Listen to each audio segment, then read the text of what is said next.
தமிழகத்தில் அரசு பள்ளிகளும் அரசு உதவி பெறும் பள்ளிகளும் கோடை விடுமுறை முடிந்து ஜூன் 1ஆம் தேதி திறக்கப்படுகின்றன. முதலமைச்சர் செல்வி ஜெயலலிதா உத்தரவின்படி பள்ளிகள் திறக்கப்படும் முதல் நாளன்றே மாணவ மாணவிகளுக்கு விலையில்லா பாடப்புத்தகங்கள், நோட்டு புத்தகங்கள், சீருடைகள் உள்ளிட்டவற்றை வழங்குவதற்கான பணிகள் துரிதமாக மேற்கொள்ளப்பட்டு வருகின்றன. மாணவர்களின் பாதுகாப்பை உறுதி செய்ய மின்சாரம், சுற்றுச்சுவர் உள்ளிட்ட அனைத்து உள்கட்டமைப்பையும் சீர் செய்து வைத்திருக்கவும் பள்ளி தலைமை ஆசிரியர்களுக்கு அறிவுறுத்தப்பட்டுள்ளது.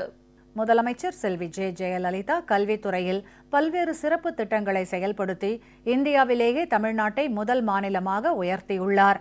குறிப்பாக பள்ளி செல்லும் மாணவ மாணவிகளுக்கு விலையில்லா பாடப்புத்தகம், நோட்டு புத்தகம், சீருடைகள், காலணிகள், மிதிவண்டி, மடிக்கணினி என அனைத்து தேவைகளையும் முதலமைச்சர் வழங்கி வருகிறார்.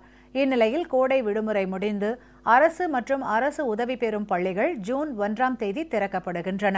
முதலமைச்சர் செல்வி ஜெயலலிதா உத்தரவுப்படி பள்ளிக்கூடங்கள் திறக்கப்படும் முதல் நாளன்றே மாணவ மாணவிகளுக்கு விலையில்லா பாடப்புத்தகங்கள், நோட்டு புத்தகங்கள், சீருடைகள் உள்ளிட்டவற்றை வழங்குவதற்கான ஏற்பாடுகள் குறித்து பள்ளி கல்வி, இளைஞர் நலன் மற்றும் விளையாட்டுத்துறை அமைச்சர் திரு ப. பெஞ்சமின் தலைமையில் சென்னையில் ஆய்வுக் கூட்டம் நடைபெற்றது. இதனைத் தொடர்ந்து சென்னை எழும்பூரில் உள்ள அரசு பெண்கள் மேல்நிலைப் பள்ளியில் மாணவிகளுக்கு வழங்குவதற்கான விலையில்லா பாடப்புத்தகங்கள் மற்றும் நோட்டு புத்தகங்கள், சீருடைகள் ஆகியவற்றை பள்ளி கல்வித்துறை இயக்குநர் முனைவர் திரு கண்ணப்பன் ஆய்வு செய்தார். பள்ளி திறக்கும் நாளன்றே விலையில்லா பாடநூல்களும் சமூக நலத்துறையிடமிருந்து விலையில்லா சீருடைகள் வழங்குவதற்கான ஆயத்த பணிகள் மேற்கொண்டிருக்கின்றோம். தமிழகம் முழுவதும் இருக்கக்கூடிய 68 மாவட்ட கல்வி அலுவலர்கள் மூலமாக இந்த பொருட்கள் எல்லாம் அனுப்பப்பட்டு வருகிறது. பள்ளி திறக்கின்ற அதே நாளில் குழந்தைகளுக்கு வழங்கக்கூடிய ஏற்பாடுகளை மாண்புமிகு தமிழக முதலமைச்சர் உத்தரவின்படி செய்து கொண்டிருக்கின்றோம்.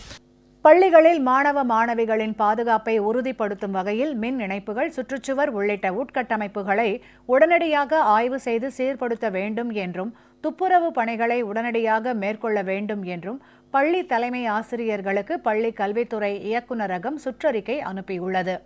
அரசு மற்றும் அரசு உதவி பெறும் பள்ளிகளில் 1ஆம் வகுப்பு முதல் 12ஆம் வகுப்பு வரை பயிலும் மாணவ மாணவிகளுக்கு முதலமைச்சர் செல்வி ஜெயலலிதா உத்தரவின் பேரில் கட்டணமில்லா பேருந்து பயண அட்டைகள் வழங்குவதற்கான பணிகளும் தீவிரமாக நடைபெற்று வருகின்றன. இந்த கல்வியாண்டுக்கான புதிய பேருந்து பயண அட்டைகள் வழங்கப்படும் வரை மாணவ மாணவிகள் கடந்த ஆண்டில் பயன்படுத்திய பேருந்து பயண அட்டைகளையே பயன்படுத்திக் கொள்ளலாம் என போக்குவரத்து துறை தெரிவித்துள்ளது.